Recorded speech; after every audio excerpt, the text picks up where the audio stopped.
1945년 이후 역사가 새긴 이름이 있습니다. 해방, 정부 수립, 대통령. 이승만이라는 세 글자는 한국 현대사의 첫 장을 가득 채웠습니다. 그런데 그보다 13년 앞선 1932년 여름, 경성의 어느 골목 술집에서 같은 이름을 가진 다른 한 사람이 싸늘하게 숨을 거두었습니다. 같은 이름, 전혀 다른 운명 그리고 지금까지 풀리지 않은 죽음의 이유. 1932년의 경성은 두 개의 얼굴을 가진 도시였습니다. 낮에는 총독부의 행정질서가 도시를 촘촘히 감쌌고 밤이 되면 조선인들의 삶이 골목 깊은 곳에서 낮은 불빛으로 타올랐습니다. 종로의 좁은 골목, 한옥 처마 아래 내걸린 색바랜 등롱, 어디서나 들려오는 말소리들 이 도시는 통제와 욕망이 겹겹이 쌓인 공간이었습니다.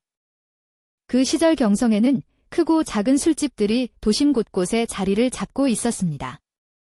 조선인들이 드나드는 허름한 대포집부터 일본식 선술집, 신식 카페까지 밤마다 사람들이 흘러들어와 고단함을 녹였습니다. 1932년 8월, 무더운 한여름 밤, 그 술집들 중 어느 한 곳에서 이 이야기의 무대가 마련됩니다. 1932년 8월 9일, 경성의 한 술집 안에서 남성 한 명이 숨진 채 발견되었다고 알려져 있습니다. 새벽 골목은 여느 때처럼 고요했겠지만 그 발견은 이 도시의 어딘가에 작고 조용한 파문을 남겼을 것입니다. 그리고 피해자의 이름이 확인되는 순간 이 사건은 이름 하나로 인해 묘한 무게를 갖게 됩니다. 피해자의 이름은 이승만이었습니다. 물론 이 이승만은 같은 해 미국과 유럽을 오가며 조선의 독립을 호소하던 그 독립운동가 이승만과는 전혀 다른 사람입니다. 같은 시간, 같은 이름을 가진 두 사람의 삶은 이렇게 극단적으로 갈라져 있었습니다. 한 명은 세계 무대에서 역사를 쓰고 있었고 다른 한 명은 경성의 골목에서 이름만을 남긴 채 사라졌습니다. 이 피해자가 어떤 사람이었는지는 지금으로서는 거의 알 수 없습니다. 어디서 태어났는지, 무슨 일을 했는지, 가족은 있었는지 기록이 지나치게 빈약하거나 아예 남아있지 않습니다. 이름 석 자만을 남긴 한 사람의 삶은 기록되지 못한 채로 역사의 뒤편으로 밀려난 수많은 보통 사람들 중 하나였습니다. 수사를 맡은 것은 조선 총독부 산하 경성 경찰서였을 것으로 추정됩니다. 당시 식민지 경찰은 치안 유지와 반일 세력 감시에 상당한 자원을 쏟고 있었습니다. 조선인 피해자의 사건, 그것도 이름도 불분명한 보통 사람의 죽음이 얼마나 철저한 수사를 받았을지는 기록만으로는 가늠하기 어렵습니다.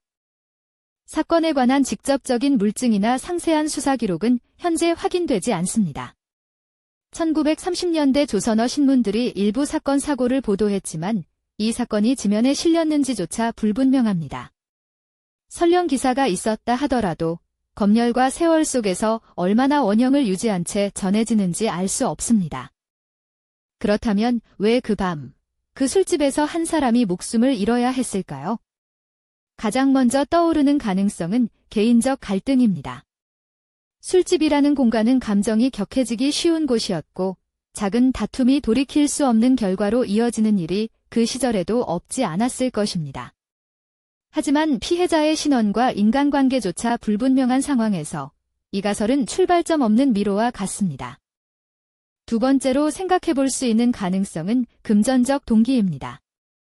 1930년대 경성에는 크고 작은 범죄 조직이 활동했다고 알려져 있으며 술집과 유흥공간은 종종 그 무대가 되기도 했다고 전해집니다. 강도나 채무 갈등이 폭력으로 이어지는 일도 드물지 않았습니다. 그러나 이 가설 역시 피해자가 어떤 경제적 상황에 처해 있었는지를 알 수 없다는 한계에 부딪힙니다. 세 번째 시각은 시대적 맥락에서 출발합니다. 1932년은 만주사변 이후 일본 제국주의가 더욱 강하게 팽창하던 시기였습니다. 식민지 조선 내부에서도 저항과 탄압, 밀고와 감시가 뒤엉키던 때였습니다.